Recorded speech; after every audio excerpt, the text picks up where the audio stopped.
मी साक्षी. माझं आयुष्य एकदम व्यवस्थित चालू होतं, पण अशा आयुष्यात काही ट्विस्टच आला नाही तर मज्जाच काय. आणि मैत्रीच्या एका फोनमुळे माझ्या आयुष्यात गडबड झाली. I love you. मी आता एका मीटिंग मध्ये, नंतर कॉल करू का? पोरीसाठी दोस्ताचं फोन ठेवणार हीच का आपली यारी?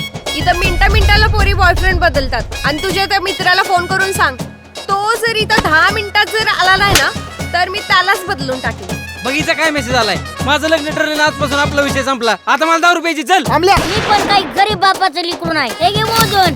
चालू आपल्या प्रेमात घरचे पण आडवे आणणार का तू? आता नाही येणार. येते का? ए ती नाही येणार. हो येणार ना. इश्कानं भरलं या प्याला पुरं, एकाच झटक्यात पिऊन. इश्कानं भरलं या प्याला पुरं, एकाच झटक्यात पिऊन. तू खरं सिरियस होता का रे तिच्यावर? सिरियस नसतो तर आलो असतो का इथं? तिला आपण उचलून आणू. कुणी आणलं मला इथं? तिकडं माझ्या घरी जर कळलं ना तर तुमचा जीव जाईल. कोण आहे तो पोरगा? फायनल विचारतोय. पोरगे कुठं आहे? हिला रात्री आपण उचलून आणलं का? अरे पोलिसात कंप्लेंट करेन आपल्या नावानं ती. एक तर मला आयुष्यात अजून एक पोरगी पण पटलेली नाही. असंच उपाशी मरतो का काय मी?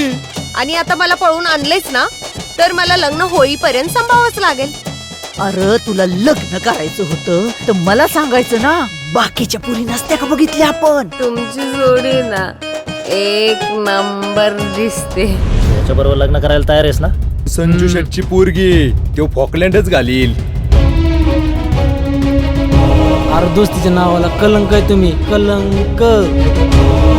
राजा तुला बोलते बरं, बोलणार आहे मी. आपण आपल्या आई बापावर लय प्रेम करतो, बाकी सगळी केली उडत. आपण पोरींच्या आयुष्यात ऑप्शन म्हणून असतो, चॉईस म्हणून नाही.